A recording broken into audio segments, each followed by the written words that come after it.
ஐக்கிய தேசிய கட்சியின் பிரசார மற்றும் ஊக்குவிப்பு செயற்திட்டத்தின் மற்றொரு கட்டம் கண்டி ஹரிஷ்பத்து பகுதியில் இன்று நடைபெற்றது. இதில் ஐக்கிய தேசிய கட்சியின் பாராளுமன்ற உறுப்பினர் சஜித் பிரேமதாச கலந்து கொண்டார்.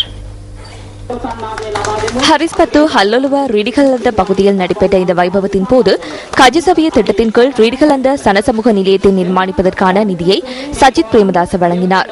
இதன்போது ஐக்கிய தேசிய கட்சியின் உறுப்பினர்களை அதிகரிக்கும் திட்டத்தின் கீழ் சிலர் கட்சி அங்கத்துவத்தை பெற்றுக் கொண்டனர்.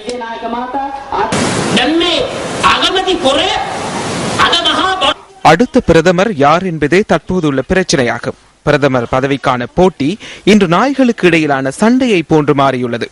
உங்களது வயிற்றை வளர்ப்பதா அல்லது மக்களின் பசியை போக்குவதா இந்த பதவியை பெற்றுக் கொள்வதற்கு போராடுபவர்களின் நோக்கம் என நான் கேட்க விரும்புகிறேன். அனுபவம் இருந்தால் மாத்திரம் போதாது, பண்பும் இருக்க வேண்டும். பதவிகள் பட்டங்கள் இருந்தாலும் இல்லாவிட்டாலும் மக்களுக்கு சேவையாற்ற முடியும். எமக்கு சக்தியுள்ளது. எம்மை எந்தளவு பலவீனப்படுத்துவதற்கு முயற்சித்தாலும் நாம் மக்கள் மத்தியில் மக்களின் தலைவர்களாக மாறிவிட்டோம் என்பது நாம் அறிந்த விடயமே.